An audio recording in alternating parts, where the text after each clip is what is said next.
Welcome, everybody. Thank you for joining the 39 Club's Spring Get Together. This session is going to focus on personal branding.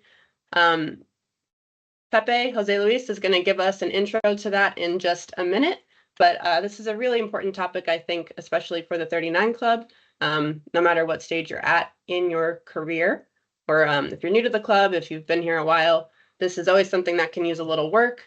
And it's constantly changing in the current, environment with social media and other available online platforms. So I think we have a great panel set up for you today. Hopefully you all get a lot of value out of this. And if you do have questions, feel free to pop them in the chat throughout the session. We will answer the questions in the order that they come in at the end of the panel. Obviously, I am your 39 Club president. That's a very large picture, so we're going to go to the next slide here. And Pepe, you want to give us an introduction and introduce our panel, please? Okay. Good afternoon and welcome, everyone. Thank you for being here. Today's panel is about how personal branding can power up your business. As you know, personal branding is a key asset in today's global digital economy. It's not just about visibility. It's about trust, connection, and leadership. For professionals in the international mobility, your brand can shape client relationships and business growth. Our panelists will share personal insights and practical strategies.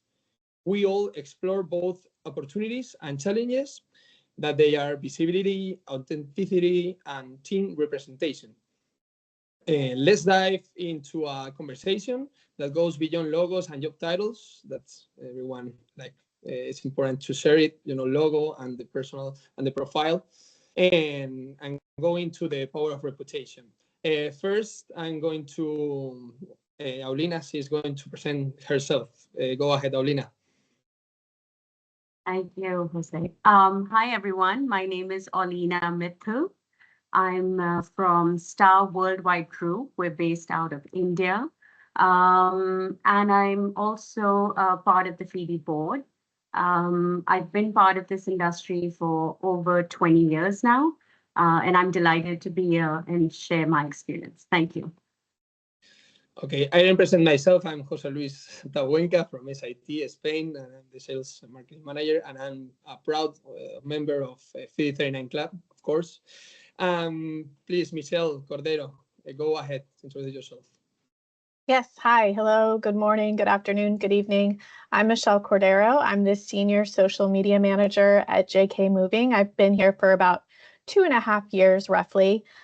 Before that, I worked on Capitol Hill at a think tank, working on public policy, translating those policies into digital content.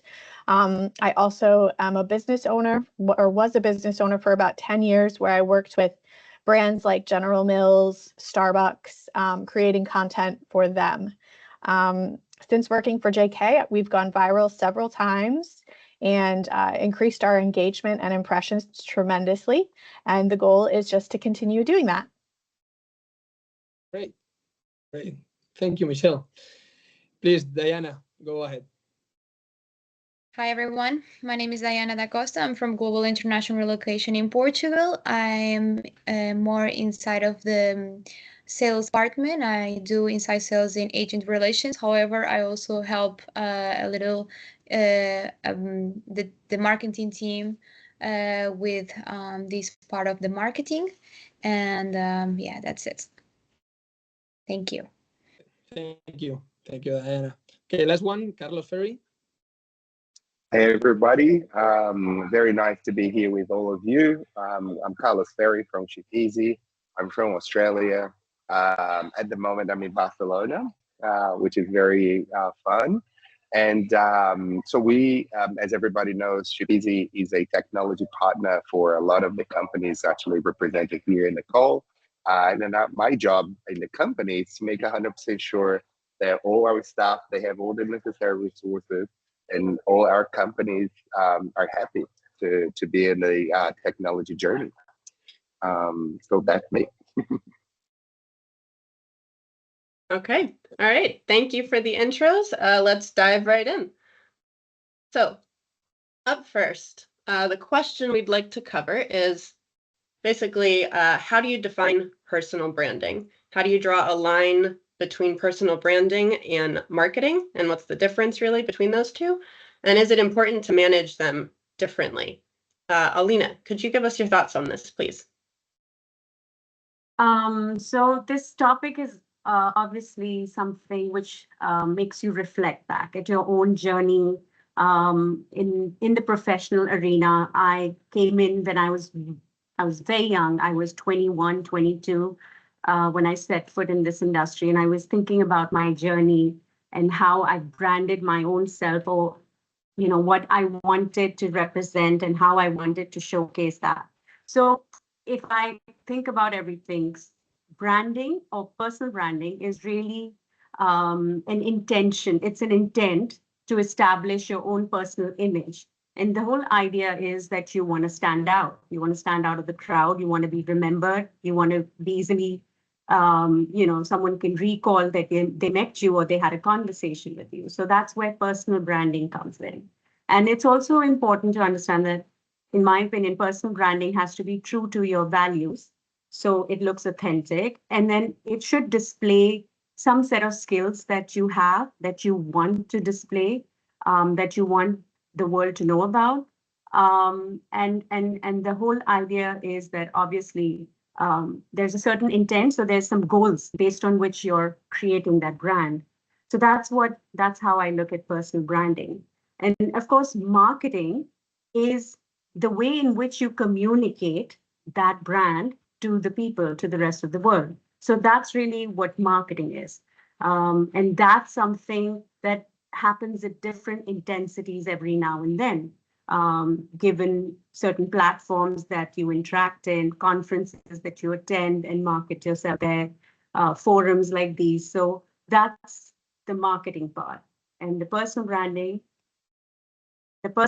is really the intent to establish yourself in a certain way. Okay. So Michelle, given your background and your experience, what would you have to say about Alina's take on that? Anything to add? Do you see any of that differently? Yeah, I think that the definition of personal branding is spot on. Using social media to create a name or reputation for yourself by the content that you create. I see marketing a little differently. I see marketing as more of showcasing a product for the most part, not always a person. While you can use the same things like SEO, website, email, you can use all of those things to define your personal brand. I would say the techniques that you use and the content you create for both of those different things are very different. For example, my personal branding strategy for myself would be social media tips for those in the moving industry or social media professionals in general. While marketing for JK, you're not going to have that first person point of view. You're going to speak as the company as opposed to a person. Excuse me. Thank you. Panelists, anything to add on that topic before I move on to the next point? No? All right. Okay, so when it comes to social media, I'd like to cover what are the best practices for building a strong personal brand, especially on platforms like Instagram and LinkedIn, in an international context and considering different cultures and markets. So really, how do you tackle that? What do you have to keep in mind when you are, building a brand for yourself that needs to apply to different markets? Diana, what would be your take on this? Well, I think it always depends of the market and audience. The message that you are putting out there, it could work in Portugal, but sometimes don't work, for example, in Australia. But one of the things I'm clear is the authenticity is a non-negotiable. So we should try to keep it as a priority, okay? Being the key of the balance of the consistency and the cultural intelligence also. I think the first we should adapt the content to the local or where are you doing it, where your business is in the country. And basically that works on the market that will goes through that local marketing. The research, engagement styles, observe the local influencers also, and adjust the message that you want to target. The second, play to the strength to each platform. Instagram is a visual storytelling, as everybody knows. Behind the scenes, real life moments, and LinkedIn is where you build the creativity. Okay, it's more like a professional, basically. So people goes to LinkedIn will believe more because it's what is more professional. Okay, and we should also remind the consistency and clear and sorry. Recognize it and always keep it link it back to the source. Okay, finally, we should balance the personal brand with the brand you represent. And in leadership roles, they often know that you need to separate them to clarity and consistency. And by the end of the day, a strong personal brand is not just about the visibility and also the strategy and the relevance of it. So, Diane, I have a follow-up on something you said there. So obviously, Instagram is different than LinkedIn. Your approach to them is different. Completely understand that. Do you see a need for people to be conscious in what they're putting on their private Instagram when they, are connected with professional contacts? How do you manage that? Do you have to really sort of keep that at the front of your mind? Is it not as big of a consideration, you think, in today's market? Just what's your thought on that? When you are doing marketing for a business, you should be more careful of what are you all putting in it. Maybe not connect that as much as with your personal life, because sometimes it's not that professional. But as I said, it's always depend of the market. Where are you doing it? For example, here in Portugal, it's like that. But for example, in the US, could work more with joining the personal life, for example, in the social media. Okay. Carlos, you have a pretty strong presence on social media platforms. What would you have to say about Diana's feedback and views on that topic? No, I think she's 100% here. The important thing is for the person to understand that every one of the social media platforms, there are channels. In the past, the only channel we had was the face-to-face. That's how people got to know you. So now we've got the Instagram, and then we've got the LinkedIn, and then some people will call about Snapchat, and then we've got a conference, and then you've got personal trainings and all those things. All of those are channels. They are channels that you're actually showing people who you are, what you stand for, and most importantly, what people actually will know you for.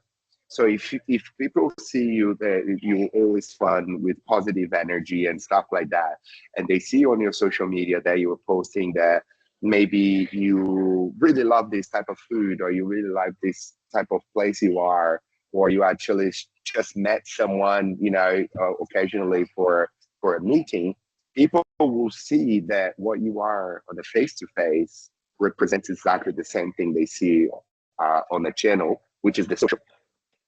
One of the questions here I saw from Mitch, which I really liked it, what actually the social media channels are the best for the personal branding? And that goes actually right back to Mitch, which is, who is Mitch? So if Mitch is a person who, for example, outside of the industry, he does, let's just say here, athletics, and he maybe run marathon.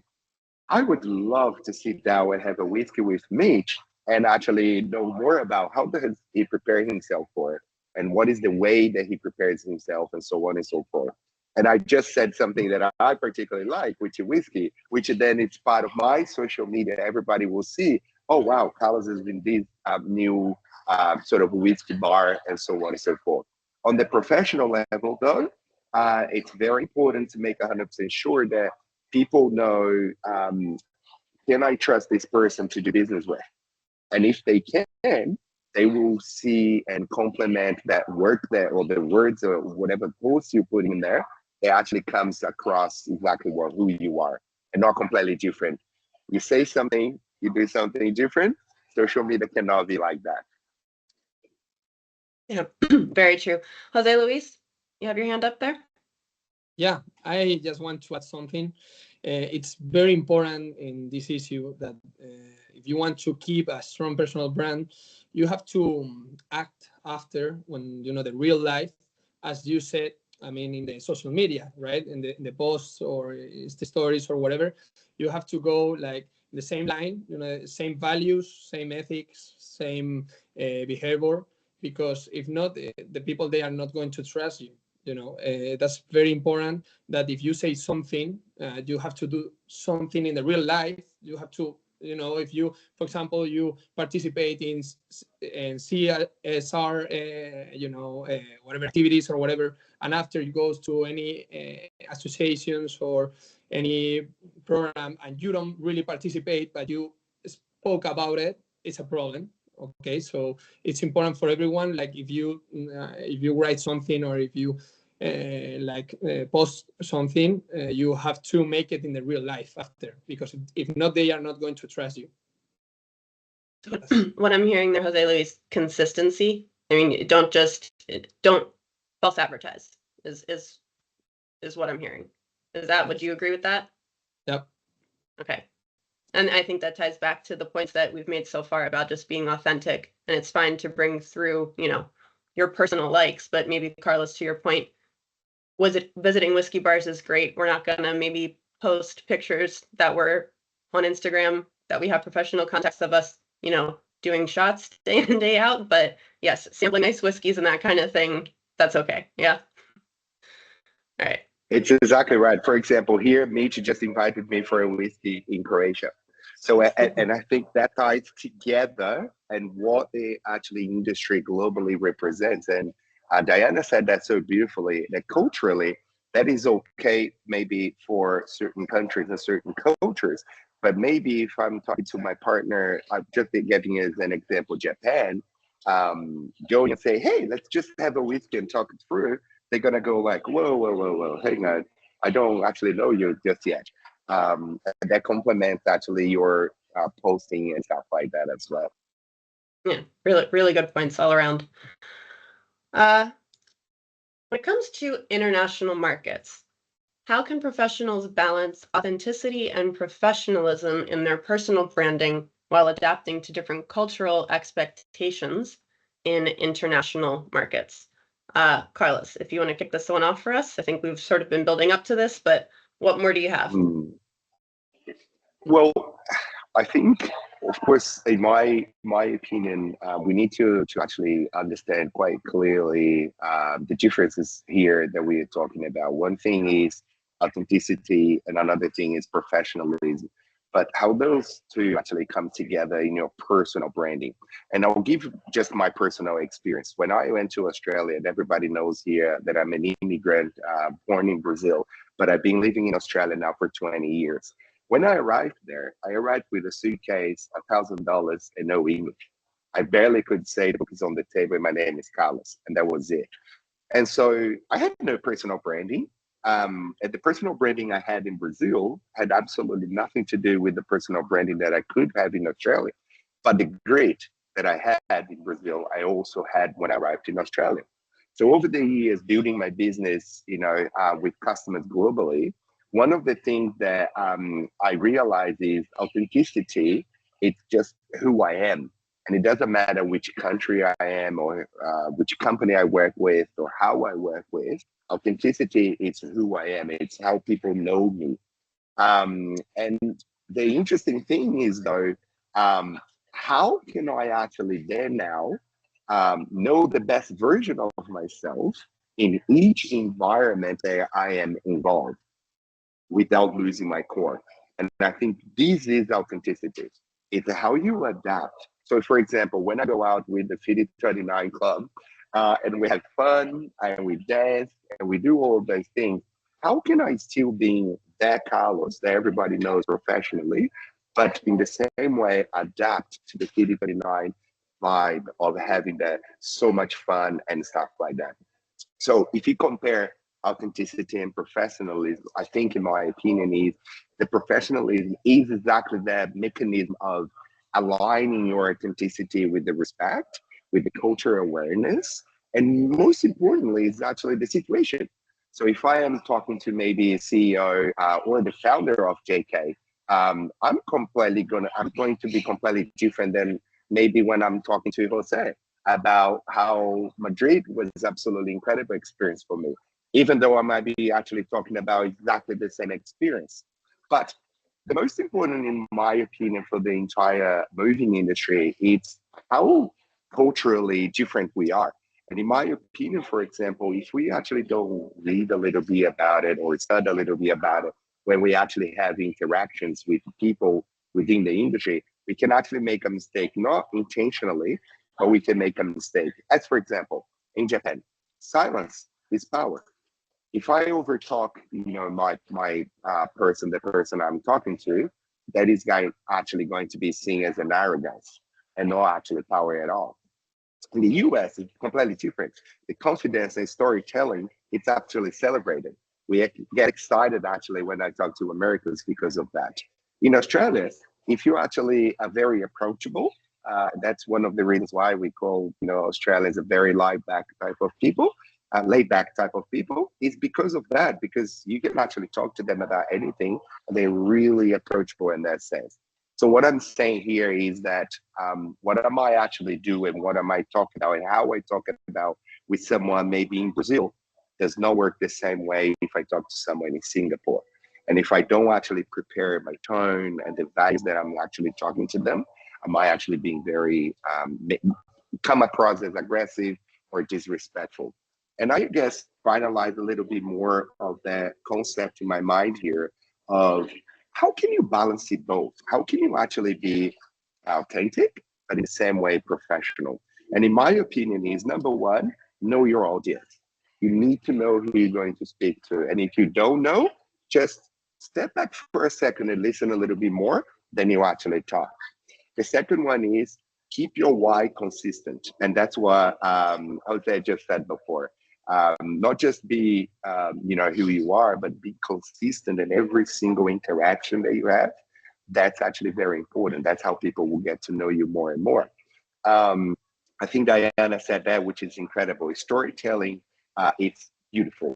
It always allows you to be who you are, be very authentic, but actually be very adaptable in how professional you can tell a certain story. And most important, in my opinion, is being humble and curious. I might ask something to Jackie, and Jackie's like, why is Carlos asking me that question? It's so simple. It might not be for me, but because she's going to tell me and I'm curious about it, our interaction most likely is going to be incredible. And Jackie will see, oh, I thought Carlos was like this, but actually he's like that. And that's, in my opinion, how you balance it out. A little bit more being authentic, not losing who you are, your life, but being very professional and send that across to everybody.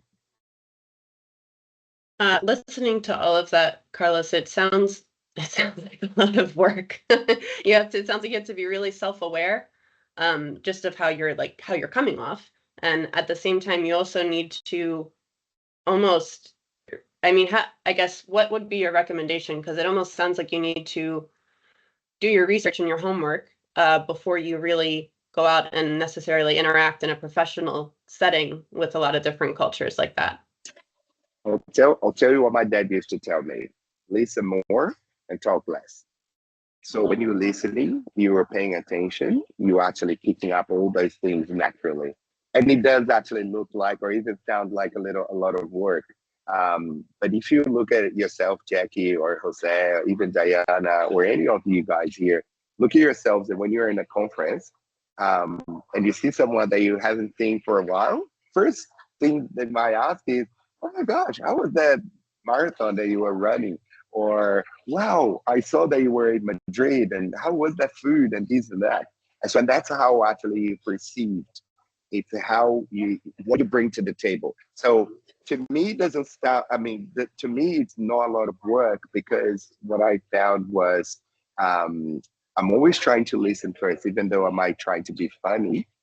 I might not try to convince people who I am or how I look, but I'm trying to listen them a little bit more before I actually come out. My friends, a different story. Very close. You're who you are, absolutely. But in a professional way, in my opinion, it's always important to know who you're dealing with, because again, as I said, you might be coming across a little bit different than what you expected, but not because you are wrong. It's just because how the culture perceives what you're doing. Yeah, and it sounds like paying attention to other people's personal brands on social media can help you in those interactions. Like, you need to be aware of how they're making a choice to present themselves, and that sort of guides how you might also interact. Like, Absolutely, 100%, Jackie. because I should connect with some more people on Instagram. I'm a pretty bad millennial in that sense. Alina, I'm curious about your feedback on this topic. I mean, being a member of the FIDI board, not only just, you know, an employee of STAR, balancing professionalism along with authenticity is kind of in the job description there. So what would you have to say about everything Carlos has covered there? I think Carlos covered it so well. He has his own personal experience that he shared, and that says it all. I think it's one thing to be authentic, stay true to your values when you're building your brand, but it's also wise to be flexible. You have to adapt, as he said very rightly. That word is so important in any environment. You have to adapt to the circumstances that you're put in. It could be literally from one place to another. It could be country. It could be a situation you go into. Like he said, you go into one survey with a client of a different background versus another. So I think cultural sensitivity will serve you well.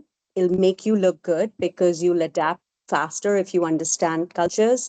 You have the internet, you have now AI and everything that can make this so much easier for you. It can give you some points, some summary on cultures and what's acceptable in some and others, and it's so important that you stay flexible on this. I think the good thing about personal branding, I personally think that it's dynamic, which means that you keep fixing it, you keep changing it based on your goal. So you can add things, you can remove some things from it, which you have done in the past, which was okay for that situation.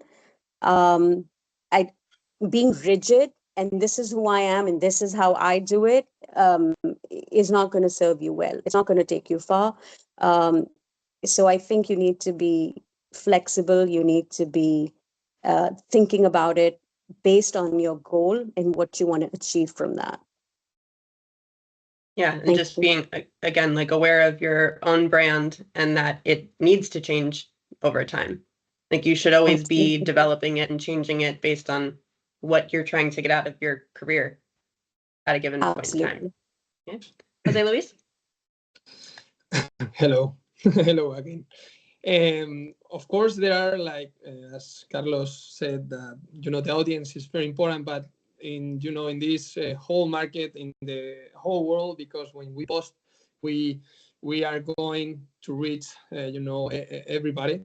So the thing here is that, like, there are like red flags that they are very important. Like, it's kind of obvious that you, of course, know it, what things that you don't have to speak about it. But the thing is, like, you, before to post it, it's important that you have to learn a little bit what the red flags are. For example, the haters, all of the the offensive posts or whatever. Okay, they can, of course, they can be influencers in the firstly in like a short time, but after they are the people, they don't really like it. They don't like them, for example. So I mean, when you post or when you want to transmit something, be kind, trust to add value, trust to to going to abroad to everyone, and don't post like bad things. That's very important. And of course, you don't have to talk about a lot of things that the people, they don't really like it. It looks obvious, but after, when you follow the social media, you find things that you say, oh my God, how can they, put that issue now? Because the people, they don't really, are going to put their like or share it, Yeah. Carlos? I think one of the things that a lot of people might be thinking now is, oh wow, but I have done that in the past. What do I do? I want to make sure I get business. I want to make sure that people see me professionally, who I am, and all that kind of thing. And so I'll give a personal example. So I have my Instagram since Instagram was created, and I was always posting stuff, bits and pieces here and there, here and there. And then last year, we were all in a conference in Scotland, and one person came to me and said, "Oh, Carlos, I love this place that you've been. What was your feeling?" And I'm like, "Oh, hi. How do you know I've been there?" "Oh, I follow you on social media." And I'm like, "Oh, I was not aware that people, in fact, do pay attention to your social media or you actually LinkedIn as a professional way to get to know you." And so, of course, I did post something that I was absolutely okay with, but that person there, and it was so many years ago, did not represent me anymore for the person I am right now. So what I have done what they call the Instagram cleanse. So I've actually taken all my posts down, and I'm gonna keep it down for a period of time until everybody knows through my stories who I am, what I represent right now, what I want to actually show, how my image actually is right now. And so then I can come back and start using my social media channel, Instagram, in a different way that represents exactly the same way that I do on my LinkedIn, which is my professional way. So if anybody here is thinking about, oh my gosh, I've got a couple bits and pieces there that doesn't represent me anymore. So you always have a way. I do believe that social media, Instagram or Snapchat or any of those are channels that you can use to actually showcase your brand. If you don't showcase your brand and you go to somebody else and say, hey, I would like to start sending stuff to you, people are like, oh, cool, no problems. And they will just pass on because they don't know who you are. And unfortunately or fortunately, nowadays we do business with people, not with businesses. So businesses are, of course, the representation, but they trust people, they trust your brand. So my recommendation is don't go away just because you're not too good. Just be who you are.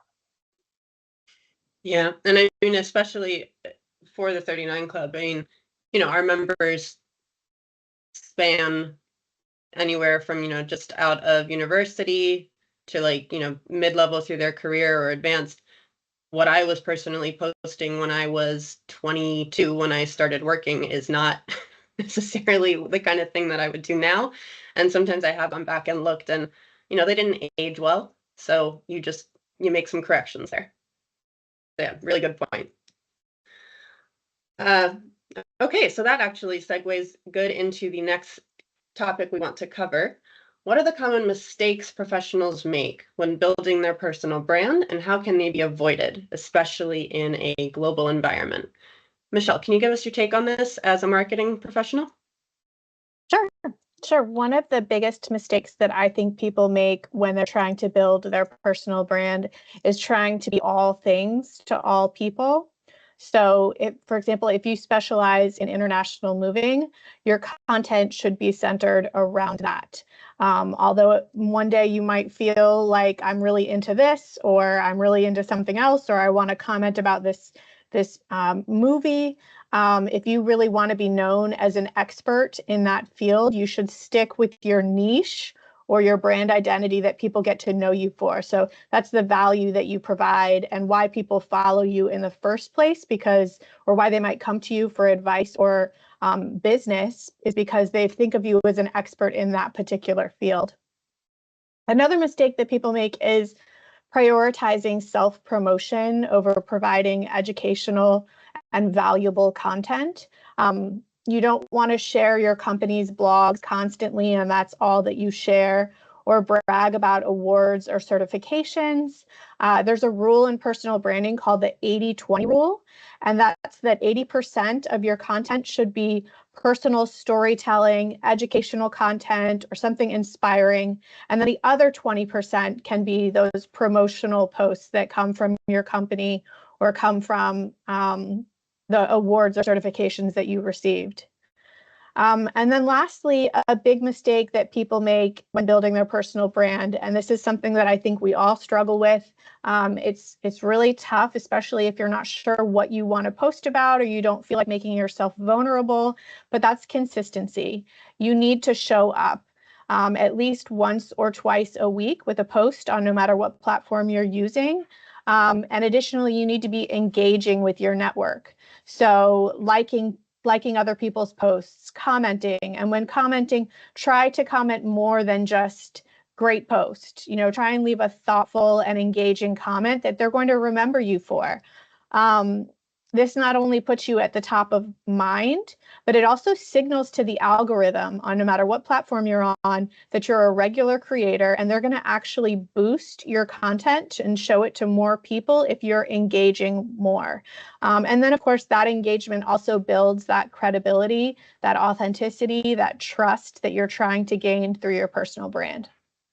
It's a really interesting point, Michelle, how to be aware of the algorithms on these different platforms and how to make them work to your advantage. Diana, do you have any feedback about Michelle's points there? Actually, I totally agree with Michelle. I think she said one of the biggest mistakes nowadays.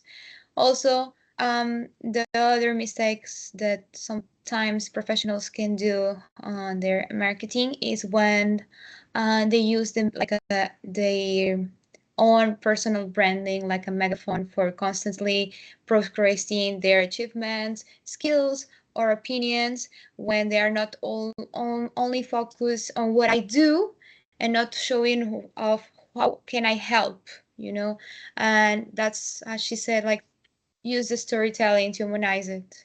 All right. And the other mistake that sometimes could happen with many professionals is when they use like casual tone, for example, doing posts in Instagram and then using another formal tone on the post in LinkedIn.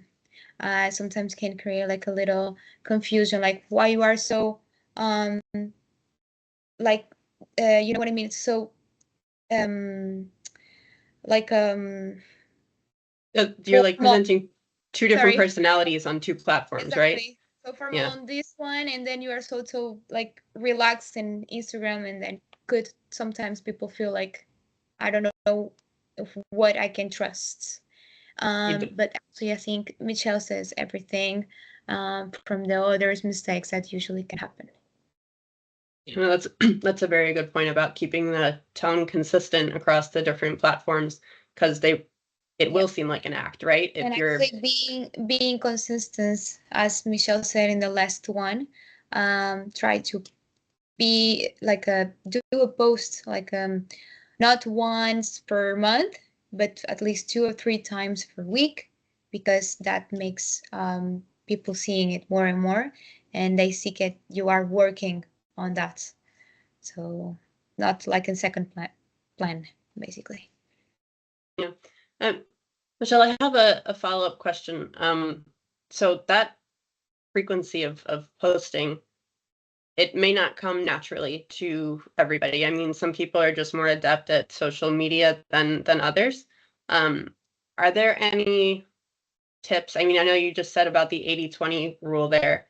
For people that, it just posting content isn't really their thing, is there anything that maybe you could suggest that might make it a little bit easier or give them some sort of guidelines as to how to really ramp up the frequency of posts? Yeah, so if you're just starting off and you're having a hard time, one, coming up with content ideas, or two, just making yourself vulnerable by putting that post out there, like I mentioned, engaging, those comments are almost just as important or can be weighed similarly with the algorithm. So perhaps just start with working on those thoughtful comments instead of a post, by itself. Okay. I think that's a great way to start out. And then secondly, we haven't hit on this topic that much yet, but AI, ChatGPT, can be a great place to spark ideas. Maybe you know what, I think I want to post about this, but I'm not really sure the direction that I want to take it in after the first sentence. You can go to ChatGPT and they can give you a number of ideas, help you craft posts. I will caution, though, that you need to be very careful when you use AI through your posts, because one, for example, some of the things they use too many emojis.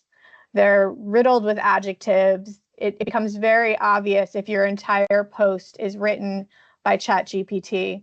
So go through and edit out those emojis, make it sound more like yourself, because you don't want people to think that you only use AI for your posts, because that's going to ruin that authenticity that all of us have talked about. And it's going to, break down that trust that we're trying to build with people through our personal brand.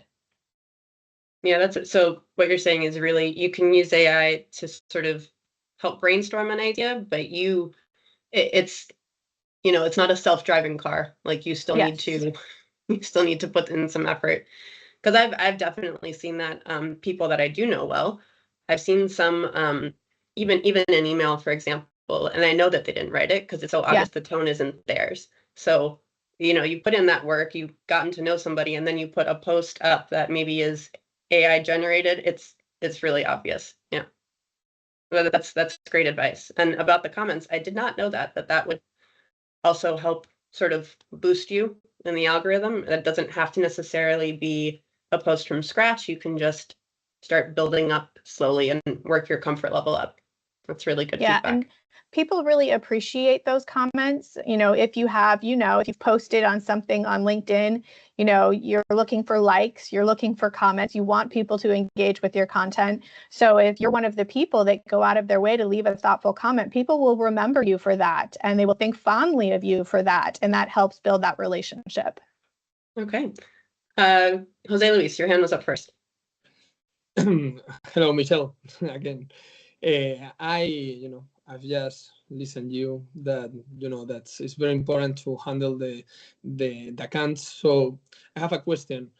If there is any offensive comment, about your personal branding or your any account that you have in JK, for example, how do you handle it?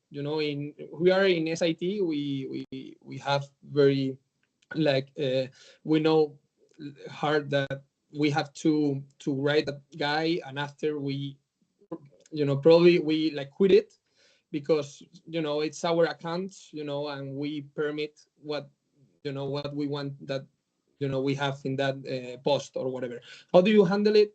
Because in social media it's very difficult to handle that that position, right? Yeah, there's two different ways that you can handle it, and in two different use cases. From JK's standpoint, if there is a negative comment, if it doesn't use profanity, and if it doesn't, if it's not really, really offensive, we leave it because it promotes other engagement. It invokes other people to respond, to either stick up for us or chime in. And at the end of the day, that's engagement. And, unless it's something really, really bad about a moving experience or something that should be handled by, our quality team, then we take it down and make sure that we follow up. But coming at it from a personal branding standpoint, I manage a few CEO accounts where they have had negative responses based off of deals that they've made.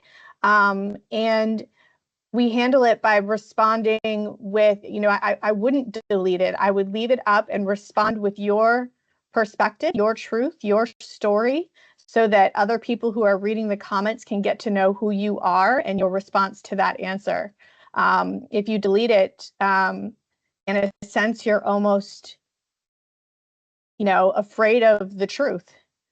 So I, in most cases, don't shy away from those negative responses. Sometimes I'll even reply to them. If you can think of something witty and quick that addresses what they're saying to you, but still makes the brand look good and clever, it's okay to respond. I know people say don't feed the trolls. I think that it becomes really obvious when it's something that's going to go somewhere that maybe you can respond to, or whether or not this is just a waste of my time. I'm not going to respond to this person.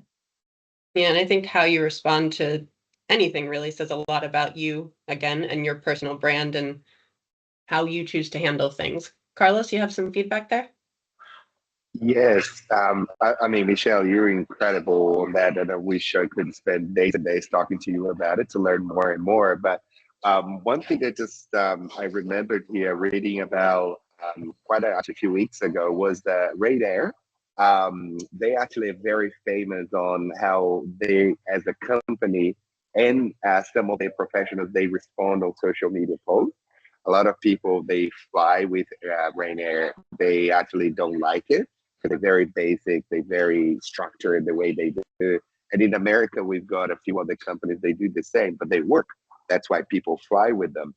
But what I want to throw into the mix here is they decided to go into a very fun way to actually respond to social media posts, rather than actually say, "Oh, I hated the food that Ryanair, was serving in the flight." They like, "Well, are you coming here to fly or to eat?" So I would recommend you going to a restaurant before you fly. So I think this actually tells a lot as well. What is the tone that you actually want to give to your personal brand and to your company's, I guess, brand? What do you think about this? How risky, I guess, it is to go towards that? Or do you think that's just like a bit of a mix together, being fun, but as well be serious? Or what is your opinion about that? That's a tough one. I know exactly what you're talking about. What comes to mind to me is Wendy's, which is a fast food chain here, and they bring it on. They love it, and they always have some sort of witty response to whatever criticism they get, and they go back and forth with other brands, and they've become known for that. But I agree that when you respond. From JK, for example, we're more of a formal brand. We have some elements of humor within our posts, but I would keep your comment in line with the level of humor that you put in your content regularly. So like if you're not posting off the wall content, I would never leave an off the wall comment. But if you add occasional elements of humor here or there, then I think it's okay to insert just a little bit of that. And so consistency in the brand. Yes. You don't want to just completely come out of left field with a comment on a post if it's not in line with what you're trying to promote for your brand. Is that right to say? Absolutely. There? Spot on. All right, great. Okay, and on to our final question, and this is going to be open to all the panelists. How can personal branding contribute to business growth and international mobility? And what potential risks or disadvantages might arise when a personal brand strategy centers on the company rather than highlighting the profile of some of its employees? Diana, you want to kick us off to start? Oh, I don't know. I think what I don't know what to say. Like basically, the balance is the key. Probably. Okay. I guess maybe Michelle and Carlos a little more know about it, and they can talk about more about it. So. Sure. Michelle, do you want to chime in? Sure. Yeah. So personal branding can contribute to business growth and international mobility in lots of ways. Because personal branding sets you up as an expert in your business and it builds credibility. Those are two things that you need to close deals. So I think that the more you work on your credibility and that trust, the more business you're going to have. But I love this second one, the potential risks or disadvantages that might arise when the branding is centered around a company owner or a partner. It's interesting because people love to follow people over products. For example, Bill Gates has 35 million followers while Microsoft only has 20 million. Tim Cook has 14 million followers, while Apple only has 9 million followers. People love to follow people. But this can be very risky. So an example that comes to mind with this one is look at Tesla. Their brand is built very much around Elon Musk. And right now, Elon Musk is a controversial topic. He's doing things that people don't like, which is leading them to boycott the brand. So I would say that you need to it's a tricky situation. And my advice would be to stay away from those polarizing issues when building your personal brand, to stay neutral, stick within your niche, and the expertise and the value that you provide so that you don't find yourself in that position. That's great feedback. Thanks, Michelle. And I would complement that, Jackie, if that's okay, that it's also a little bit different. If you own the company, it's one thing. If you work for the company, it's a different thing. So you need to make 100% sure that you always work on your personal branding, regardless of the company you're working for, if you do not own the company. Because tomorrow, you're actually going to be invited by another company to work for them, or for whatever reason that might be, you might actually, at the business that you are right now. But because people know you, it would be very easy people to say, oh, I want to have that person actually in my team because I know what they can do, what they represent.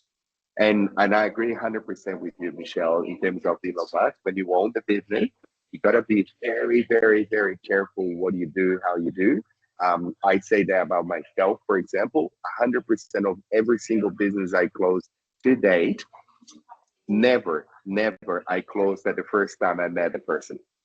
Even though we had an encounter that was professional to begin with, having a meeting, it never happened before. So I closed the deal, if that's allowed here, Jackie. I closed the deal just last week with a person who actually did not make a decision, but that person I actually got to know on my first month in Australia, 20 years ago. We worked for the same company then, but we didn't even work together. We just worked in the same company.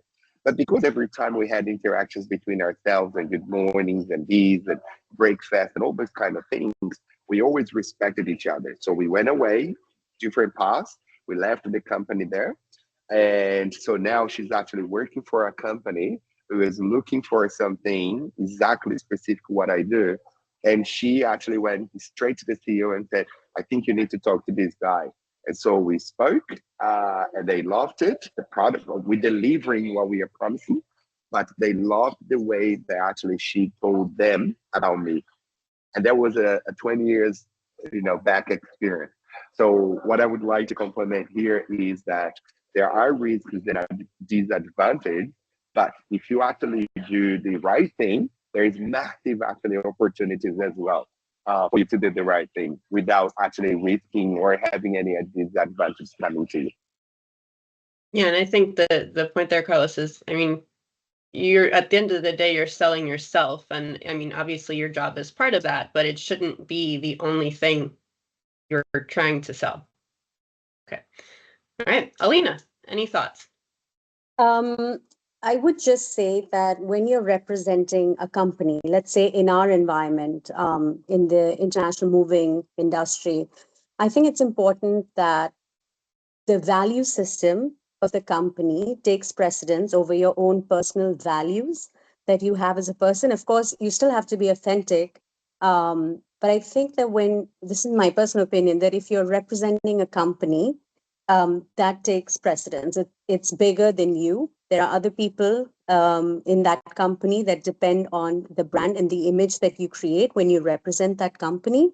And sometimes you may have certain political views, you may have certain views about certain people or certain things from your own personal experiences. I feel like we need to be a little careful while you want to build your personal brand and stay professional and work on that and the authenticity part of it.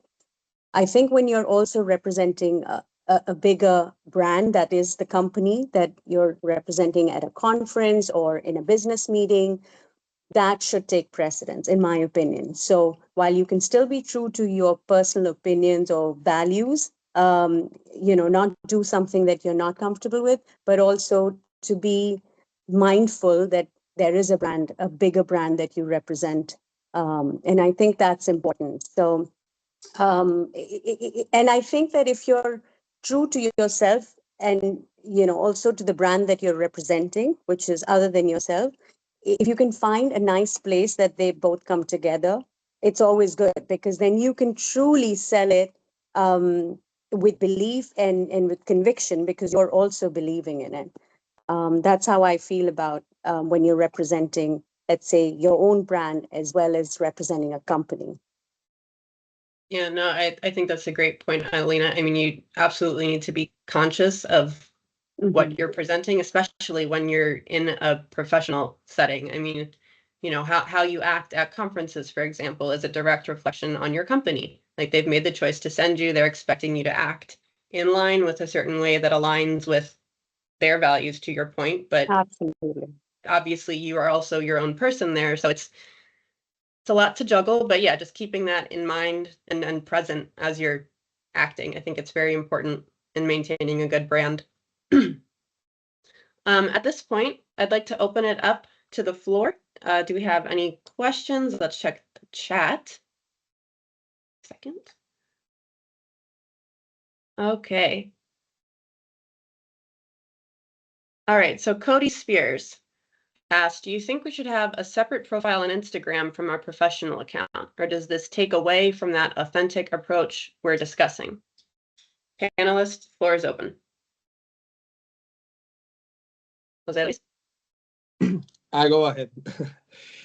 So I think, Cody, it's a good question. It depends on as far as you want to go. I mean, for example, if you are going to share like Insta stories in Instagram, it doesn't matter. I mean, the way that you are not going to post it, I mean, about the company. But if you want to go like far with that and you want to be like an influencer or something, just like a personal brand profile, it's good for you to make a separation to another account, of course, because you are going to speak about things that your friends, or they don't want to receive a spam all the time. If some of them, they want to follow you because are you, and of course they like that you go skiing, or they like that you do whatever. But if it's about job, you have to, I think that you have to separate. If you want to be like I don't know, as an influencer or something, about just a profile of moving or DSP or whatever, it's better to separate. Okay. Good feedback. Any other views on that? Michelle, Carla, Selena? Yeah, I sort of think it's not necessary to create another Instagram profile per se if you're going to be posting about professional things. I personally keep my professional things to LinkedIn. And then I have my personal branding things on Instagram.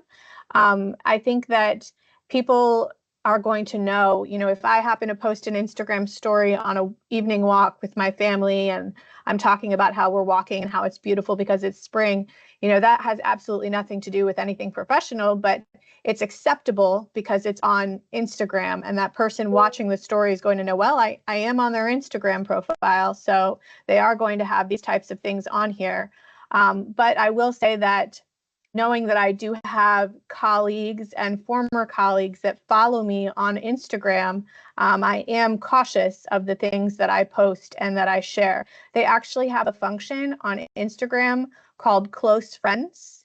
And if you have something that you want to say that you don't want everybody to see, you only want your close friends to see, you can tap that button in your stories so that only those people will see what you're sharing. So look into some of the functions if you're worried about things that people might see, because I find that one really helpful. Yeah, that's a good tip for sure.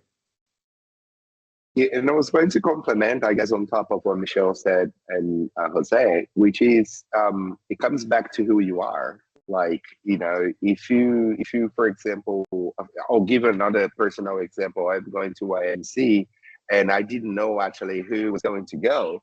And then I was kind of looking at my LinkedIn to see if anybody will post, and I didn't see anybody. But then I posted on my link on my Instagram, my stories, and then I had 4 people saying, "Hey, I'm going to be there. Have you been to this restaurant before? Hey, I'm actually thinking to do this. Do you want to come with me?" And so on and so forth. So I guess what Michelle, it's really good what she's saying is, if people know who you are and they understand that professionally, you're always going to give your opinions and posts on one of the channels, which is LinkedIn, and your personal one is going to be linked to your Instagram, people will know that's who you are. So when they're talking to you, they're going to ask you exactly based on those things. I don't think there is a problem there. And that's why I said to Cody, I think it would be a lot of work unless you make a lot of money with Instagram, and then you're doing that. But if you're not doing that, the only risk I think a few people do actually go through, I know a few people within the industry, for example, that I know they work for a company because, of course, I met them in a conference. But when I look at their LinkedIn, it doesn't tell me anything, because even in their bio, it says travel and food. So then it comes to me like, what is their brand? Travel and food. You know what I'm trying to say? I'm not criticizing here. I'm just saying, that's the branding the person is selling to me, that if I need anything regarding food and travel, I'm going to contact that person. But if I need someone in that specific country the person is based, she's probably not going to be on top of my list to actually be my agent there. Yeah, it's a very good point, Carlos. Again, just being aware of what platforms you're using to push which messages. Yeah. Jack Taylor left us a comment, and Jack, I might need you to chime in here and give me some guidance. But Jack says, other lenses to examine on a productivity basis. How many impressions can you get today? How many calls for prospecting? If you can double customer engagement, you double your effective prospecting reach. Could you give us some more commentary on that one, Jack? Yeah, absolutely. So basically, it just comes down to, and forgive me, my camera's not working this morning, Okay. but effectively, how it comes down to is that when you make a video, for example, it gets posted to the internet, it becomes archived. So that way, anybody, regardless of when they're interacting with, say, LinkedIn, for example, hops on LinkedIn, especially because of the way it posts, it's not by newness, it's by relevancy. So if you make highly relevant content, and they're sort of in the market for your sort of content, then they'll engage with your content. And so because you keep building up this archive, whenever it becomes more of, say they come in a buying cycle, and they're more in that consideration phase, RFP, basically get ready for an RFP, they'll see your content. And then if it sort of meshes in with everything like that, then they'll see you, then they'll see you, then they'll see you. Then you call them, because you don't want to be a pest when you call them. But you can post videos and have them see your video every day. So you're And saying, so go ahead, Jack, sorry. No, so I'm just saying, like, when it comes to sort of creating a personal brand, you can sort of out productivity yourself through the traditional sales just by building a nice little archive. So that way, when people interact with LinkedIn, they see you. And then when they see you at a conference, then they see you. Now, it's going to be a little bit weird because they know you, you don't know them necessarily. So just be aware of that. It's pretty bizarre, but it's a really good opportunity just to necessarily just say, this is the value I provide. Again, like stuff that matters for the industry, be like business minded with it, I would say. But there's a lot of opportunity there just for you to basically just say what's on your mind, do stuff in a productive, professional manner. Try to target more industry stuff. Like, where do we need to go? What do we need to do? Stuff that matters to everyone. And then like that's where you can sort of build out and stand out in a way that's good and matters and shows that you're competent, not just in the moving aspect, but you can sort of do a little bit of every single role, which is going to help you have a better conversation when the time comes. No, that's great feedback. Thank you, Jack. Do we have any more questions from the group? I mean, the floor is yours. You can ask the panelists anything. I think we have some experts here, so now's your chance.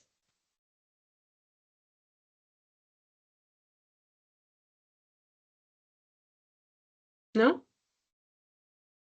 No Can questions? I do a Yep, provocation? Carlos. Can I do a provocation here for Yeah. everybody? I think as professionals in a global mobility industry, right? So if you think about it, people will have small chances to meet you, right? So we might have some conferences, we might have maybe training that's provided by FIDI that you actually might, meet a small amount of people.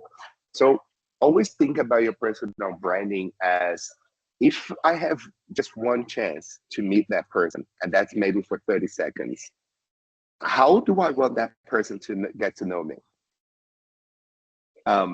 So what can I say or do, or how can I approach that person for that person to actually one day say, hey, by the way, we are going for dinner, at this place. Would you like to come with us? I would like to talk more about that or this, right? And just step back a little bit from your professional brand now, who you work for, but think about this. How can you be in a conference and be seen? I wrote, I think a couple of years ago, an article for exactly talking about this. What do I do if the conference is my first time? How do I get to know the right people? How do I get involved with the right group of people? How do I actually, how can I get seen?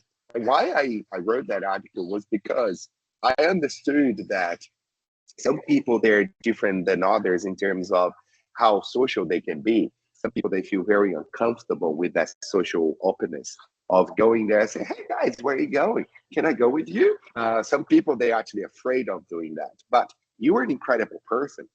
But if you don't give a chance to other people to get to know you, how do you expect that person to reply an email saying, yes, I can have a meeting with you at the conference? Does that make sense? So if you actually want to connect your professional, personal to your actually business and getting more business, I guess, in that sense, how can you actually make that happen? And I think this call today is incredible, put together by the FIDI 39, because it gives you actually so much actually to think about it.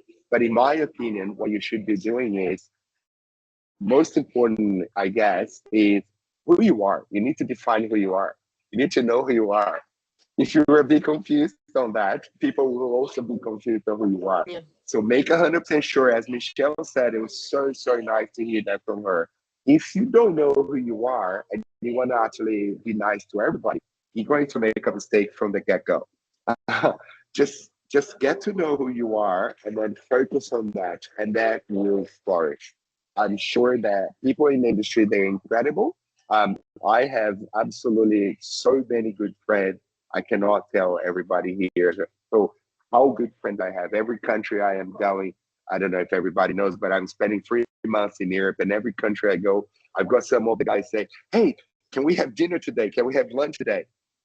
And I just met them in conferences. I don't live in their countries, but that's because I kept building my brand, who I am, and they like, oh, I want to take you to this place. I want to have food with you in this place. So my recommendation is, don't see your personal brand as only a commercial thing.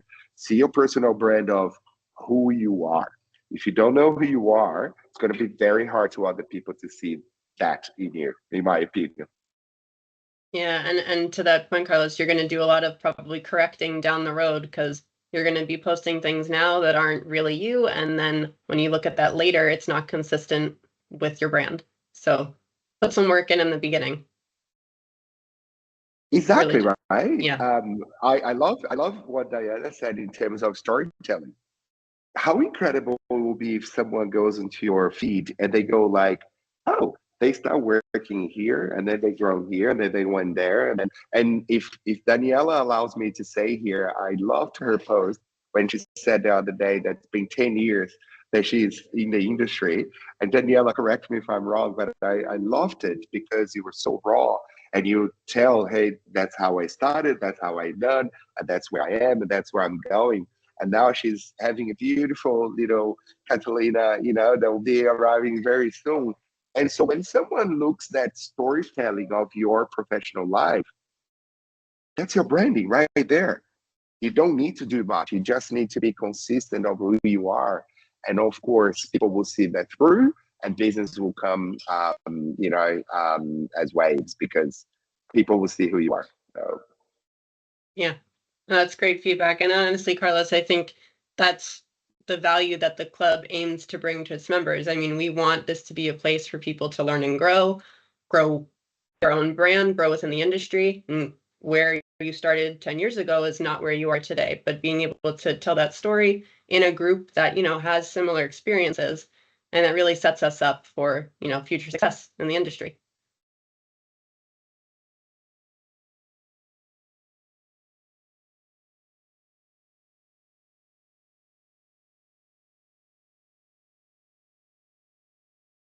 Okay. We didn't listen All to right. you, Jackie, for the last 15 seconds. That's okay. Yeah, I froze. Yeah. All right, guys. If there is any other feedback, last chance here to open up any questions to the panelists. Otherwise, I think we are just about ready to wrap things up. I just wanted to say Going once? that if anybody wanted to follow me on LinkedIn and connect with me, I'm always happy to help. Let's say you have a post that you're trying to write and you're stuck, or if you have a question, please feel free to reach out to me. I'm always here and happy to help anyone. Awesome. Thank you, Michelle. And Jack? Okay, sorry. How, Mhm. I'm so sorry to waste you 1 or 2 minutes. I want to raise a question. Since sometimes we have limited efforts to post through the social media like LinkedIn or Facebook or Instagram, but as since I'm the co-owner of our company, so sometimes I mix the private life with the work environment together. So I want to seek the assistance from Michelle, whether I can open a private account. Yeah, since we have the chances and have the platform, since we have the locally media like WeChat and Tencent QQ, so we can also share our daily life through such kind of medias. But like the LinkedIn's and Facebook, for the past 2 weeks, I just post my weekly morning run, just share the spirit and healthy lifestyle with our peers and friends abroad. I have no specific the guidance or instructions how to attract more friends try to follow my way or a better healthy lifestyle. So if I understand you correctly, you're wondering how to balance those personal posts with the business posts? Yeah. Yeah. Okay. Yeah. So I think it sounds like you're doing a good job. I don't shy away from sharing those personal things because it humanizes your brand and it lets people know, that you're not just a business owner, but you like maybe hikes or going outside as well, or you like things other than just your business. But remember that 80-20 rule, so you can apply it to that too. 80% maybe is on business related things, 20% is on maybe personal things. I personally love to see more personal things on people's LinkedIn page, as long as they offer value along with that.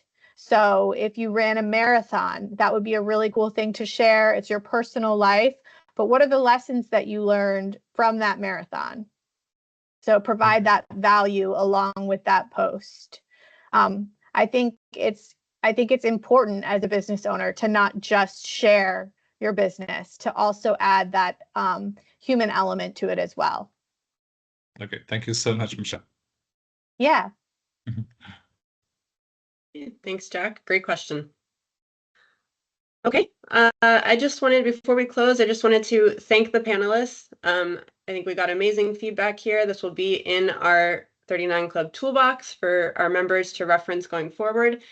And just before we close out, for those of you that will be in Dubrovnik, our speaker is going to center around this topic as well. So to the points we've made, we're really going to focus on, how do you sell yourself? what's your story, and then how do you promote that? And we will make sure that we have some online takeaways for our virtual members as well after the conference. I think this is a really good topic, and it's good to keep talking about it. Jose Luis, any closing comments? Yes, just to finish, I want to tell you that please support us in our FIDI39 Club account in Instagram. We are there. You can comment, you can share it, you can whatever, do whatever you want. I mean, text us, and we can, keep it up. Okay. So thank you for your support. Okay, and thank you all for making the time to attend today. We appreciate it, and we hope that this was valuable to everybody. Again, panelists, thank you, and everybody have a great day. Bye. Thank you. See you, Bye-bye. bye.